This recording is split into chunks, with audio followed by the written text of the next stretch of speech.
કલ્યાણપુરા ગામે બની રહેલ નવીન આંગણવાડીમાં ગેરરીતિના લાગ્યા આક્ષેપો। કોન્ટ્રાક્ટર દ્વારા આંગણવાડીમાં ગેરરીતિ કરાતી હોવાના ગ્રામજનોએ આક્ષેપો લગાવ્યા છે। આંગણવાડીની કામગીરીમાં કાચી ઈંટોનો ઉપયોગ અને યોગ્ય રીતે પાયો કર્યા વિના ચણતર કરવામાં આવ્યું છે। સાથે આંગણવાડીનું કામકાજ નકશા મુજબ ન થતું હોવાનો ગ્રામજનોએ આક્ષેપ લગાવ્યો છે। મારું નામ ઠાકોર રમેશભાઈ સવદાનભાઈ, ગામ કલ્યાણપુરા। રાધનપુર તાલુકાનું જે અહીંયા કલ્યાણપુરા ગામ છે તે અહીંયા આંગણવાડીનું જે કામગીરી કરવામાં આવી છે તે આંગણવાડી જૂની આંગણવાડી જે પાડી અને નવી આંગણવાડીનું જે પ્લેનથી જ કામ કરવા આવ્યું છે તેના પાયા પણ બહુ ઊંડાઈથી નથી ખોદવામાં આવ્યા અને જે કામ કરવામાં આવ્યું છે તેમાં માલ મટીરિયલ જે અયોગ્યથી વાપરવાનું હોય તે રીતે નથી વાપર્યું અને ઈંટું પણ તમે અહીંયા જોઈ શકો છો।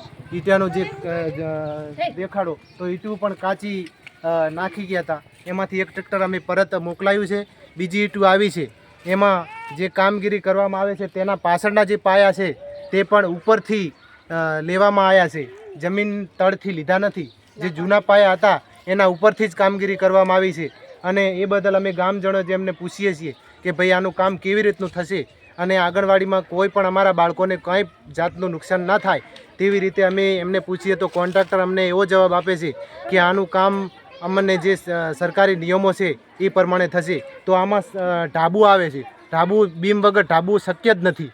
આપણે કોઈ પણ ઘરની અંદર તમે ઘરનું કામ કરતા હોય તો બીમ તો જરૂર આપણે લેતા જ હોઈએ છીએ।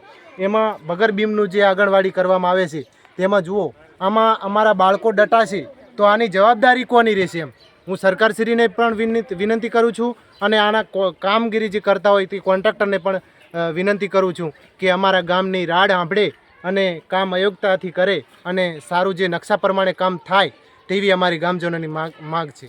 જય ભારત સત્તા જણાવવાનું કે હું કલ્યાણપુરા આંગણવાડી કાર્યકર બેન ભરવાડ ગીતાબેન એચ અને હું પણ જે આપણે આંગણવાડીનું કામ ચાલુ થઈ રહ્યું છે તે બદલ પણ હું એક વાત કરવા માગું છું કે મારી આંગણવાડીનું કામ જે થાય છે તે પણ પાયો જે પાછળનો ભાગનું ભેદ છે તે પણ પાયો ખોદવામાં આવેલ નથી અને જૂના કામ ઉપર ચણતર લેવામાં આવેલ છે અને મેં પણ જાણ કર્યા છતાં મુજબ કોન્ટ્રાક્ટસીએ પણ મને એવું કીધેલ કે આ પાયો તમે કહેતા હોય તો હું પણ જમી લેવલ હું કામ ચાલુ કરી શકું, બાકી હું ખુદ કામ કરીને કરાવી શકું તેમ નથી। અને છતાં પણ હું એવું કહેવા માગું છું કે આ રાડ સાંભળવા મારી સરકારશ્રીને ખૂબ ખૂબ અભિનંદન છે અને મારું આંગણવાડીનું જે સારું કામ થાય તે બદલ પણ હું બહુ આશા રાખું છું અને મારા બાળકો માટે એક હિત માટે હું લડું છું।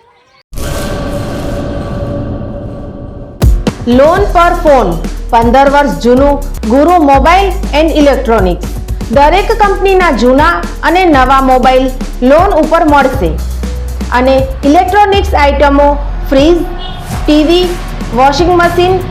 ગુરુ મોબાઈલ એન્ડ ઇલેક્ટ્રોનિક્સ સંતોષી માતાના મંદિર પાસે અને અમારી અન્ય બ્રાન્ચ ગુરુ મોબાઈલ પોઈન્ટ આભા હોટલ નીચે પેટ્રોલ પંપ સામે ભુજ।